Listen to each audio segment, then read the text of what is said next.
Rabbil alamin Ar-Rahmanir Rahim Maliki yaumiddin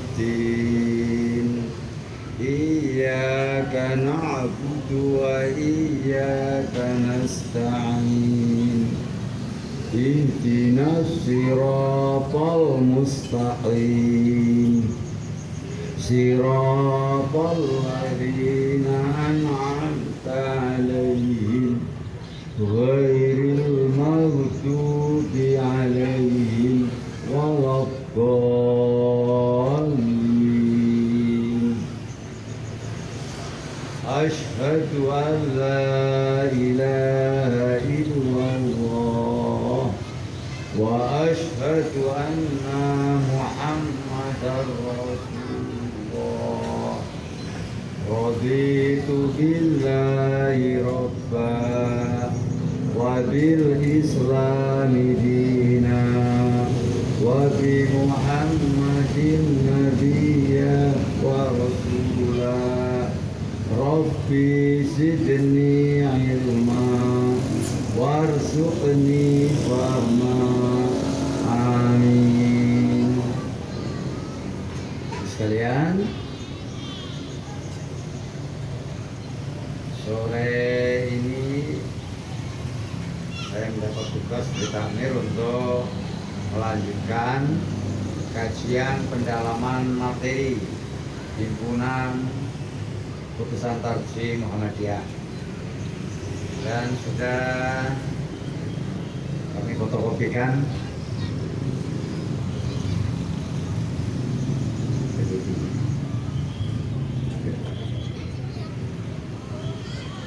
fotokopi halaman yang kedua.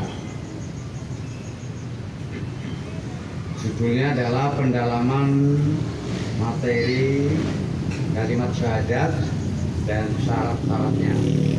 Insya Allah kalau jadwal saya rutin tiap Senin, kami akan mencoba pendalaman materi himpunan tarjih yang sudah banyak ditanyakan di masyarakat.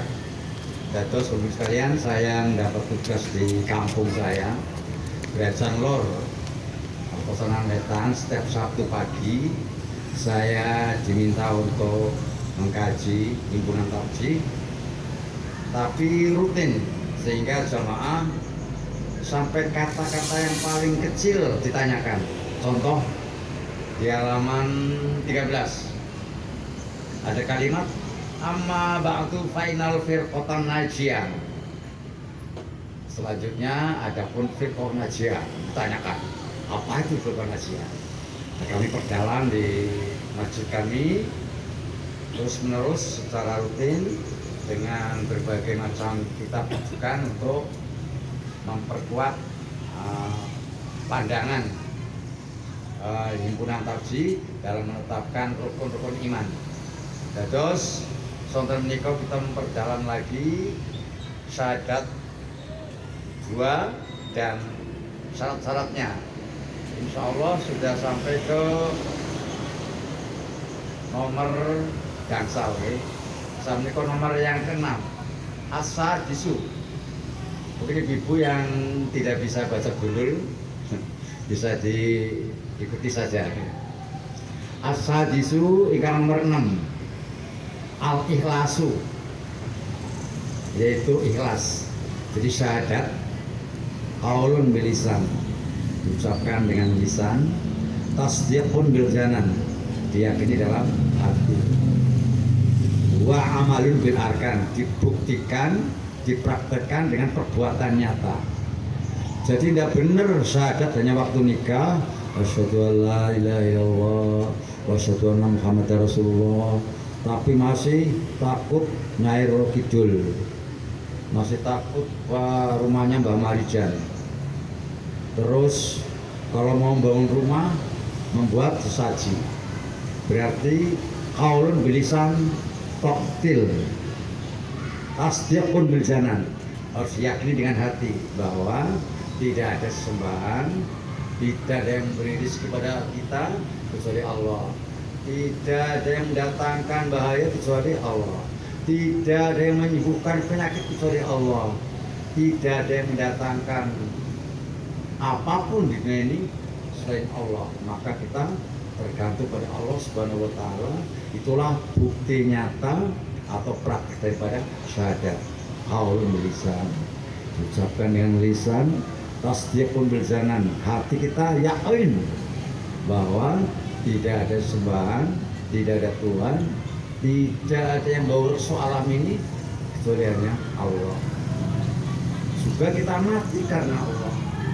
Kita punya anak karena Allah. Anak kita nakal karena Allah. Anak kita bagus karena Allah mendidik kita pada anak kita sehingga anak kita bagus. Jadi semuanya datang dari Allah, maka kita harus qaulun bilisan, mengucapkan dengan lisan, tasdiqun bil janan, hati kita meyakini, wa amalun bil arkan, dipraktekkan dengan perbuatan nyata. As-sadisu al-ikhlas. Ingkang nomor 6, syarat daripada syahadat adalah ikhlas. Napa maksudnya? Wa huwa tasfiyatul amali bi shalihiyah an jami'i syawaibi syirki, yaitu membersihkan amal dengan niat yang baik, niat yang benar, dengan niat yang soleh. Membersihkan dari apa?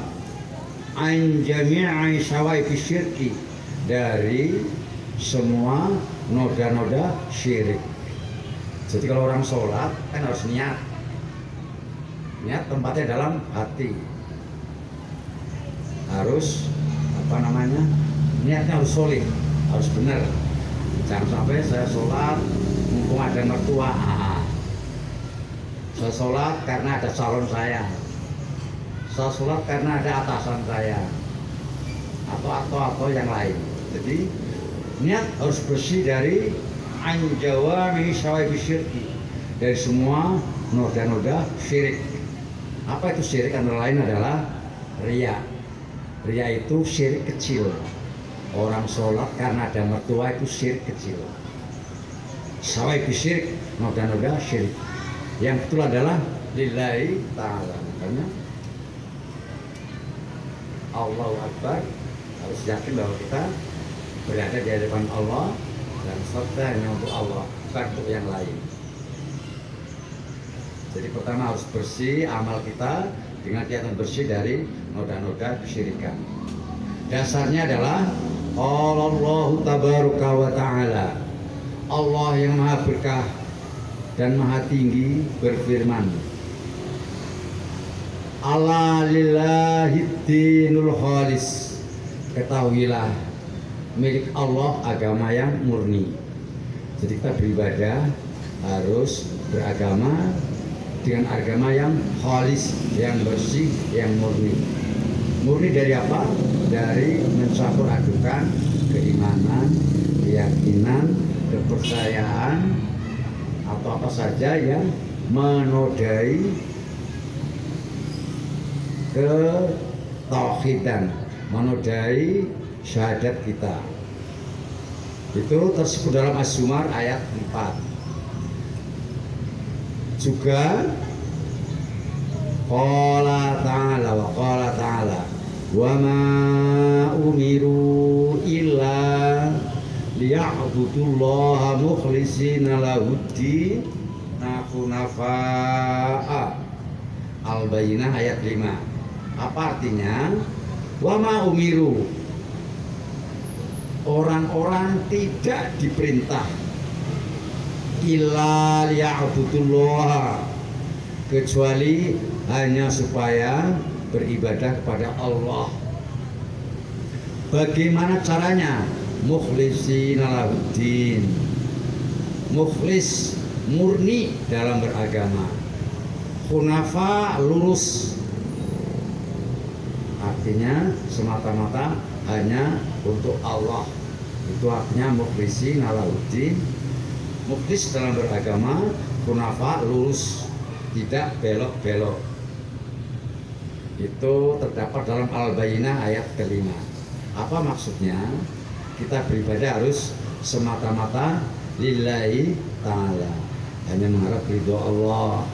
Maka ketika sholat, pikiran kita harus terpusat hanya kepada Allah. Dunia kita lupakan, istri kita lupakan. Jangan sampai ibu-ibu sholat di hadapan belakang suami, ketika suaminya waladhdallin, amin, dendam. Karena waktu sholat pikirannya kepada suami masih dendam. Waladhdallin, kan yang maksud amin, amin. Bu, kenapa pendek-pendek? Apa sih maksudnya? Rasa ngerti, rasa takon. Nah itu berarti pikirannya masih kacau, masih pikirannya dari kemana-mana. Tapi sah sholatnya, sah sholatnya. Cuma ternoda, jadi kurang mukhlishina lahuddin, ikhlas dalam beragama, kunafa, lurus, semata-mata hanya mengharap ridho Allah. Jangan sampai sholat, beribadah, pengajian, beramal baik, mencari ridho manusia. Karena ridho manusia itu tidak pernah akan tercapai. Ridho nas ghayatun la tudraku. Ridhonya manusia sesuatu yang tidak pernah akan tercapai. Suami kayak apapun solehnya, di mata istri ada aja kekurangannya. Begitu juga dengan masyarakat. Kita sudah bagus ini, ada kekurangannya. Tidak usah didengarkan, jalan terus. Karena ridho nas ghayatun la tudraku. Ridhonya manusia suatu tujuan yang tak pernah terwujud. Ada saja kekurangannya. Makanya harus mata-mata ridho Allah yang kita cari, insya Allah mudah dan akan tercapai. Tapi ridho manusia tak pernah akan tercapai. Ada saja yang kurang. Wa fi shahihi an Abi Hurairah an Nabi sallallahu alaihi wasallam. Jadi di dalam bab ini hanya ada dua kata. Qala Allah Ta'ala, Allah berfirman demikian dan qala Rasulullah sallallahu alaihi wasallam. Maka yang kedua adalah wa fi shahihi, di dalam hadis yang sahih an Abi Hurairah, riwayat Abi Hurairah ani Nabi sallallahu alaihi wasallam, yang bersumber dari Nabi sallallahu alaihi wasallam. Apa kata Nabi? As'adun nas bi syafaati man qala la ilaha illallah khalisan min qalbihi aw nafsihi. Ini kata Nabi. Apa kata Nabi? As'adun nas, orang yang paling bahagia. Ibu pun bayangkan, orang paling bahagia adalah orang yang pakai Pajero, rumahnya bertingkat, pakai AC, makanannya enak-enak. Itu salah. Contoh paling gampang Ibu sekalian, ya tahu hati bahagia ya.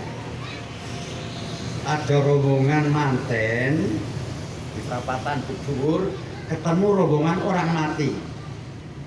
Rombongan manten, ada mantennya dihias-hias naik kendaraan mewah, ketemu rombongan orang mati di Bubur.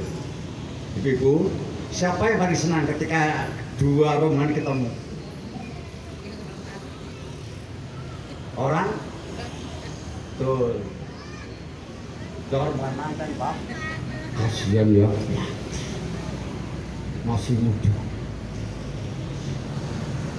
Dia rombongan manten. Ya rombongan mati, senang ya jadi manten. Katanya apa? Seperti itu bahagia. Orang naik kereta api di sawah, ada orang macul makan di gubuk, enak Tapi yang di bawah, dia yang di sawah, yang beropotan itu, lihat orang naik kereta api, bajunya bagus, enak Jadi siapa ini yang enak sebenarnya? Ya, seperti itulah hidup. Jadi, nah, Nabi mengatakan begini, as'adunas, orang yang paling bahagia bisyafaati, dengan syafaatku adalah man qala la ilaha illallah khalisan min qalbihi aw nafsihi. Orang yang paling bahagia hidupnya adalah orang yang mengatakan la ilaha illallah khalisan min qalbihi, murni dari hatinya. Bapak ada fotokopi yang masih baik tadi? Ada 15 lebih. Fotokopi yang masih mas? Fotokopi. Ini.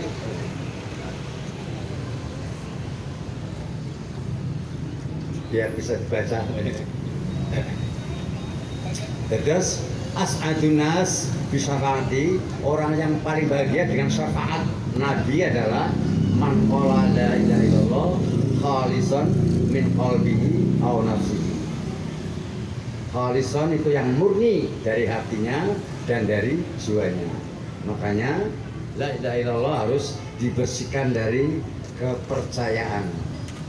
Setidaknya kita sudah tidak mempercayai kepada apa namanya, ya,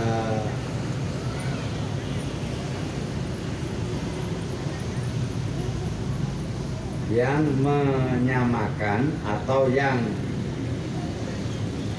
meyakini bahwa di luar Allah ada kekuasaan.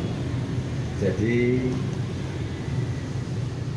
orang Jawa kadang-kadang masih misalnya ya amin, mereka ada mintoni dari Pitu bulan gadas dipacarai, nanti lahir kalau dibalik itu ada namanya Cak Siti ya kan, turun bumi dipacarai, kemudian berbagai macam sampai pusar itu kan ya barang biasa lah, sama dengan jadi tanam itu tanam, tapi apa, dikasih lampu apa maksudnya itu? Tuh, terus orang mati juga begitu, dikasih lampu ke payung. Apa itu kepercayaan? Makanya saya di kampung di Eropa, masyarakat saya tidak suka, karena saya melarang nyadran. Aku nyadran, menghormati arwah leluhur. Bagaimana caranya? Menyiapkan makanan, dibawa ke masjid, didoain sama kiainya, doain. Habis itu bawa pulang lagi. Apa maksudnya?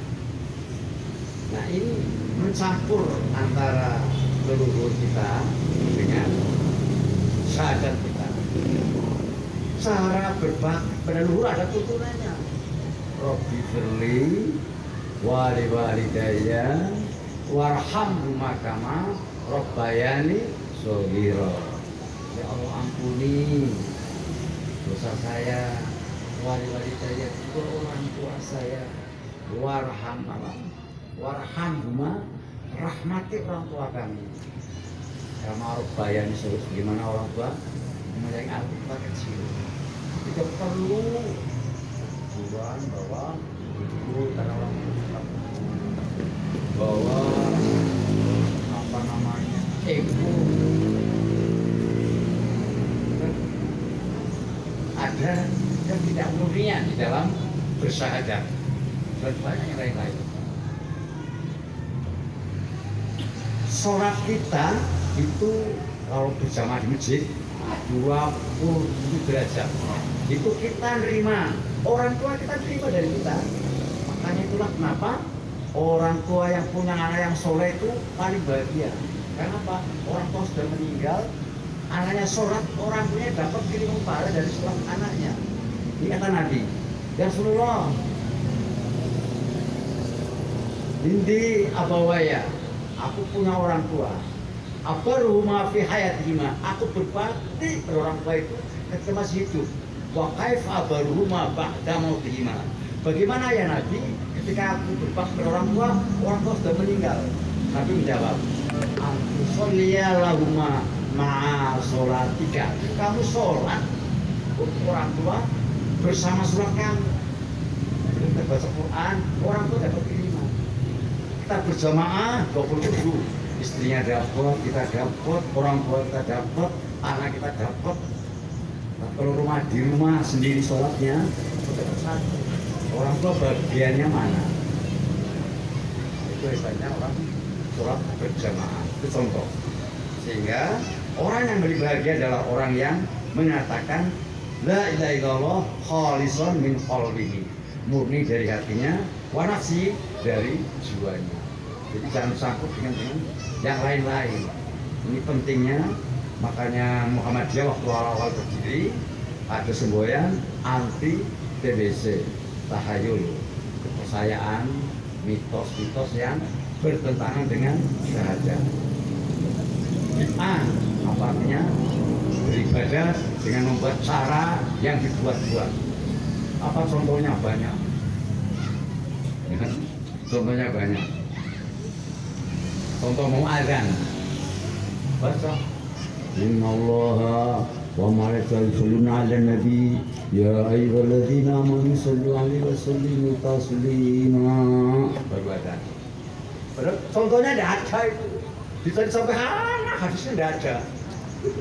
Tidak ada itu. Ternyata tidak ada lah. Allah ada contohnya. Sholat itu tambahin. Itu kan ayat Quran banget, bagus banget sampai itu contoh aja deh. Terakhir tinggal 20 menit. Terakhir ya asabi yang ke-7, al-mahabbah. Mahabbah terus pun cinta. Wa yal mahabbatu li hadhil kalimah, yaitu cinta kepada kalimat la ilaha illallah. Makanya kalau bisa la ilaha illallah itu sering diucapkan. Ya. Dalam kendaraan mengucapkan la ilaha illallah setiap saat. Kalau bisa mati, kalimat terakhirnya adalah la ilaha illallah, itu tanda orang yang husnul khotimah. Ya. Tapi kalau ada orang mati, pikiran aduh sawahku kasih ngelor belum dipanen ya. Jadi kalau mati, ucapannya adalah la ilaha illallah, ada jaminan dari Rasulullah bahwa kita termasuk penghuni surga. Wa maqtaduhu wa maqtaduthu badrat alaihi, cinta kepada kalimat ini dan apa yang dituju dan didalilkan dengan kalimat la ilaha illallah. Wali ahlihal amilina biha, dan pada para orang-orang yang mengamalkan kalimat la ilaha illallah. Al-multazimina bisurutiha, yang menepati syarat-syaratnya. Jadi syahadat punya syarat. Syarat yang harus dipenuhi dan syarat yang tidak boleh dikerjakan. Itu tadi berbuat syirik, meyakini suatu dengan kekuatan dan sebagainya. Wabahudo mana itu dalika, dan membenci apa yang merusak kalimat la ilaha illallah. Apa yang merusak? Di sini disebutkan Allah azza wa jalla. Allah azza wa jalla berfirman, wa minan nas, sebagian orang, mayat tahidu, ada orang yang menjadikan min dunillahi, selain Allah, andadan, sebagai persamaan. Yuhibbunahum kaubillah, mereka mencintai persamaan itu seperti cinta pada Allah. Jadi cinta pada Allah iya, tapi cinta pada Nyai Roh itu juga iya. Kan kacau. Maka kadang lebih dicintai ujungnya. Apa-apa saja lah yang seperti itu. Walladzina amanu, adapun orang-orang yang beriman, asyaddu hubbanillah, lebih cinta kepada Allah. Jangan campur-campur. Jamaah ya, sholat ya, tapi nanti tadi itu nyadran dia, nanti apa lagi dia. Kan bagus Pak, didoain. Saya Ini sih dengan teman-teman Nasir ini radikal. Padahal saya nyampaikan cinta kepada sampean kasihan.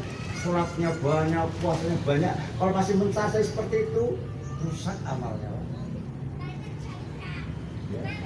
Hilang. Makanya saya ceritakan, Abu Thalib orang soleh, paman Nabi. Pada orang haji diberi makan, diberi minum, Nabi dilindungi, tapi matinya tidak mengucapkan la ilaha illallah. Beda dengan tukang sihirnya Raja Fir'aun. Jahat, gak pernah sholat, gak pernah ngaji, gak pernah apa. Tapi dia mati, apa dia bilang? Dia ucapkan, amantu birobi Musa wa Harun. Aku beriman kepada Nabi, rohnya Nabi Musa dan rohnya Nabi Harun. Bukan sihirnya Raja Fir'aun dijamin masuk surga. Walaupun dia tidak pernah sholat, karena dia mati membawa iman. Karena ketika mati, watawafani muslim, ya Allah matikan aku dalam badan Islam. Dan ketika mati melihat bahwa apa yang dilihat tongkatnya Nabi Musa memakan ular-ular sihir, dia beriman. Aman tuh Nabi Musa, aku beriman kepada Allah Tuhan Nabi Musa dan Nabi Harun. Dia kemudian potong tangannya, potong kakinya, ikat di pohon kurma dan mati dalam badan beriman. Jadi ini bedanya antara bertauhid dan tidak. Walaupun dia soleh, tauhidnya rusak, ditolong. Sebaliknya, tukang sihir Raja Fir'aun dijamin masuk surga. Untuk selain baca tafsir tentang kisah tukang sihir Raja Fir'aun. Ayat-ayatnya jelaskan. Kalau fana muslimin amatu birobi Musa wa Harun dan seterusnya. Itu contoh alternatif. Itu Al-Baqarah ayat 165. Wa alamatuhu bil adli rabbahu taqdimu maha.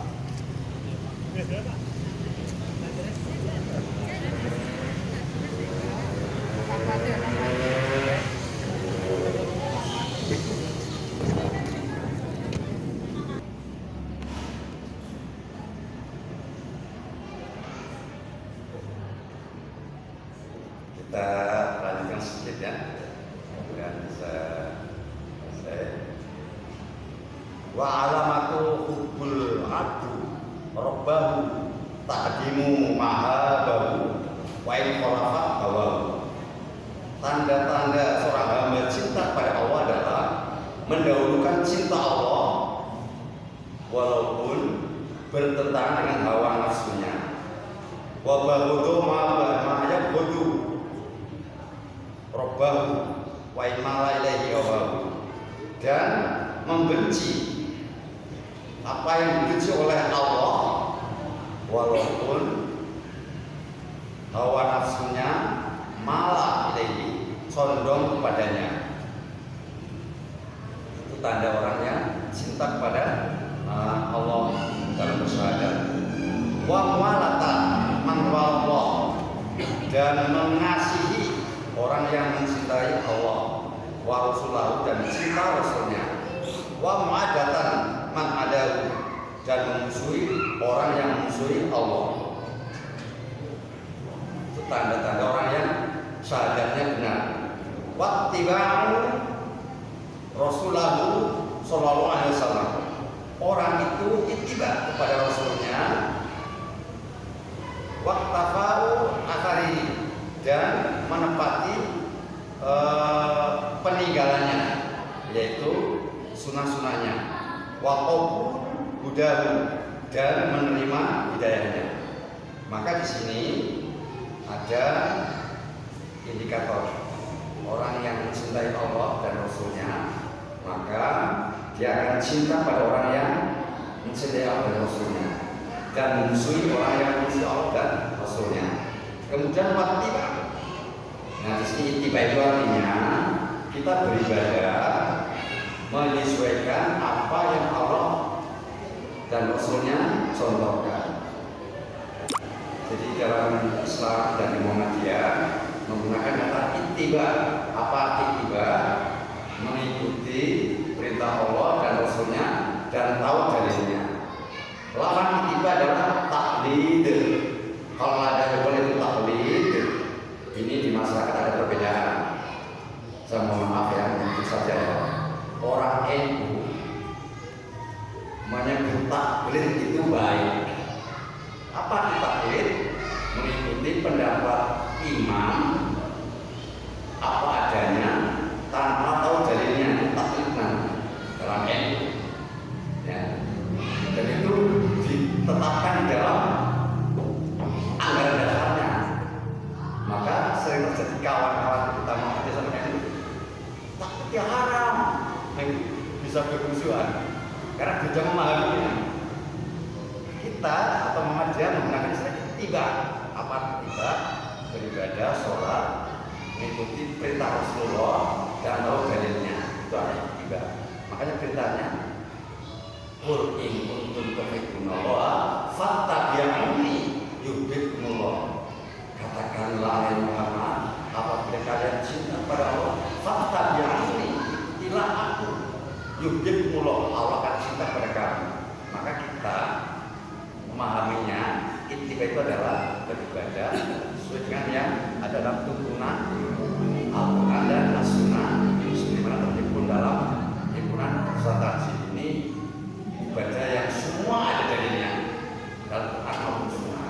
Maka kita baca dari ittiba. Tapi di dalam kawan-kawan kita tadi,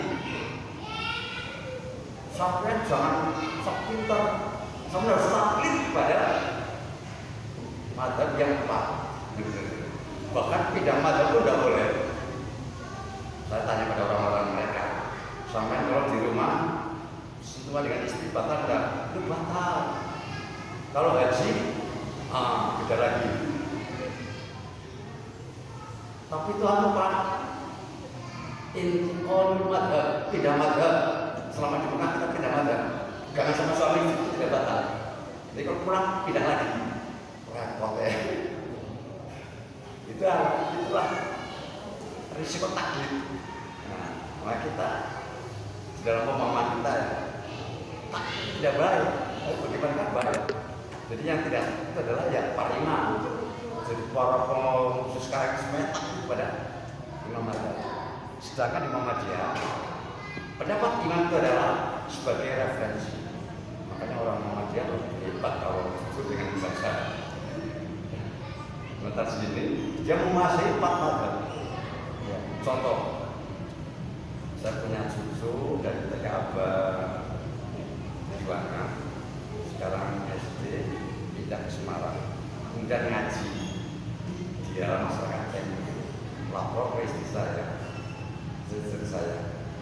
Pak, itu kok sekarang cucu kita ibadahnya kayak NU, menurut NU, kenapa? Kok pakai kabiro? Oh, itu bukan NU, itu Muhammadiyah. Karena Muhammadiyah boleh Allah mabari, boleh kabiro, boleh wajah itu, boleh ini wajah itu. Nah, bukan di sini di pengantar sini.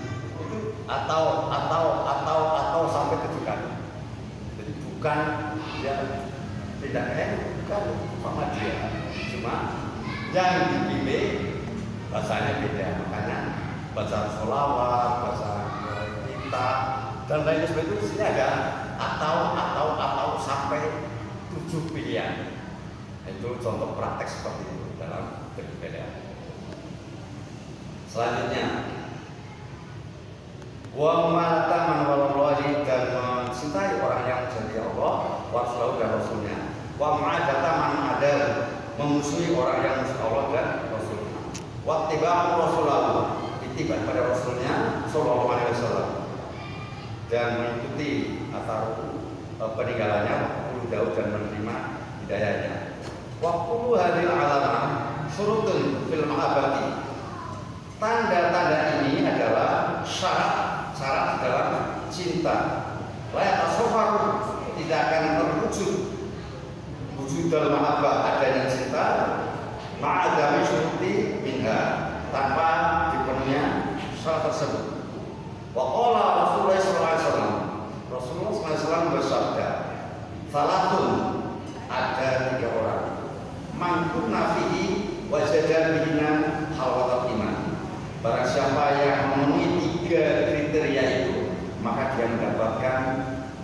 manisnya iman. Apa itu? Ayyakunallahu wa rasuluhu apa ilaihi mimma siwahuma, supaya Allah dan Rasulnya lebih dicintai kepada selain Allah dan Rasulnya. Itu orang yang akan merasakan manisnya iman, mencintai Allah dan Rasulnya melebihi cintanya kepada yang lain. Yang kedua, wa ayyuhibbal mar'a la yuhibbu illallah illa lillah, mencintai seorang tidak mencintainya kecuali karena Allah. Jadi kalau saya bersahabat dengan sahabatnya itu harus karena Allah, karena agama, bukan karena ada kepentingan, bukan karena ada keuntungan. Itu syarat yang kedua, mencintai seseorang semata-mata karena Allah. Yang ketiga, la yakraha ayyuda bil kufri bada'an qadawu minhu kama yakrahu ayyuda finnar, membenci kembali kepada kekufuran setelah Allah menyelamatkan, sebagaimana membenci kalau kita dilemparkan ke neraka. Itu tanda-tanda orang yang nanti akan merasakan manusia iman. Allah dan Rasulnya lebih dicintai daripada yang lain. Mencintai seorang semata-mata karena Allah. Makanya ada 7 golongan yang nanti akan mendapat perlindungan dari kiamat. Salah satu adalah bertemu, bersahabat, berpisah karena Allah. Artinya apa? Orang yang mencintai sama manusia semata-mata karena cintanya pada agama Allah Subhanahu wa Ta'ala. Itu yang kedua. Dan yang ketiga adalah membenci kembali pada kekafiran, sebagaimana membenci kalau dia dilempar ke dalam neraka. Artinya jangan sampai kita menerima kebenaran dari agama lain, jadi toleransi, tapi malah kita tercepat ke agama lain. Ini banyak praktek. Ini bahwa Islam ditemukan dalam masjid, ternyata dia mencintai agama itu, malah di akhir hidupnya sekarang ini sudah keluar dari agama karena dia tidak bisa menerapkan di hal itu cinta kepada Allah dan Rasulnya, mengalahkan yang lain. Kalau dia mencintai seorang, cintailah karena Allah. Dan yang terakhir adalah benci Allah kembali pada kekafiran. Terakhir sebagai penutup, wasadabadu surutan saminan. Sebagian ulama menambahkan syarat yang ke-8, wal kufru, yaitu mengkafiri bima yubadu min dunillah, mengkafiri sesembahan selain Allah. Maka saya tekankan dalam masyarakat saya di gereja, sudahlah kita pengajian saja kalau mau Ramadan, menyambut Ramadan, tidak